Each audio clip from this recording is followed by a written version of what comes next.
Binahanan naman ang tahanan ng ilang kababayan sa Greater Toronto Area matapos ang matinding buhos ng ulan nitong weekend.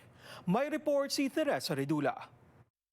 Is it gonna rain again that, my basement will be flooded? It's that fear now. Hindi pa man tuluyang nakabangon mula sa mga problemang hinarap ng bahain ng tahanan noong lamang nakaraang buwan. There's still water in here.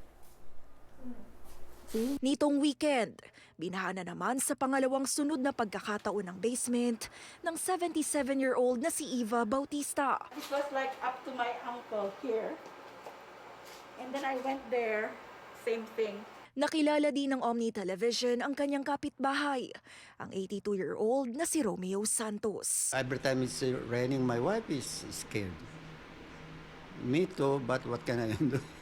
That's nature. Dekada 80 nang manirahan ng mga kababayang ito sa Etobicoke, Ontario. At ngayon lang daw sila naaalarma tuwing nagbabadya ang pag-ulan.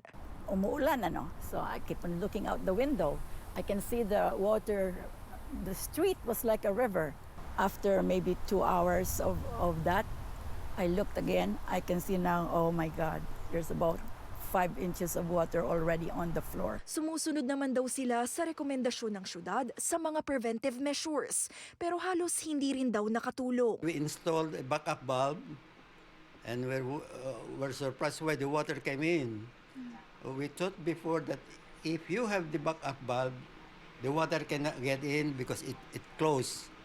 But we get lots of water. Ang resulta, pinsala sa mga kakaayos lang na bahagi ng basement at muling inalalakad sa insurance ang restoration. My furnace has to be inspected again. It's new, depressed.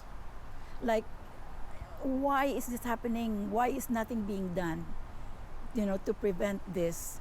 You are doing everything you can to make your area safe, but nothing is being done around you.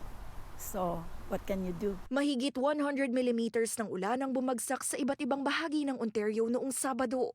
At ayon sa Insurance Bureau of Canada, nasa early stages na rin daw ang pagresponde ng kanilang industriya sa mga apektado ng baha sa Toronto at Montreal. Pero diin nila sa gobyerno, itigil ang pagtatayo ng bahay sa mga floodplains. Sa halip pondohan ng disaster mitigation, kabilang ang upgrade sa stormwater infrastructure. The city has to do their part. You have to make sure that the infrastructure is there. Plano ng kababayan na itapon ang mga nabasang gamit dahil sa umapaw na drainage system. Pader at sahig na lamang ang matitira sa kanyang basement. It was nice and homey and comfortable to be here before. Kasi yun lang, may mga sofa ako dyan, may bar dyan kahit hindi kami umiinom. I'm glad my husband's gone. It's better he did not see this because he would be more upset than I am. Pinag-iisipan na ni Bautista pati ng kanyang mga kapitbahay na magsumite ng isang petisyon sa lokal na pamahalaan.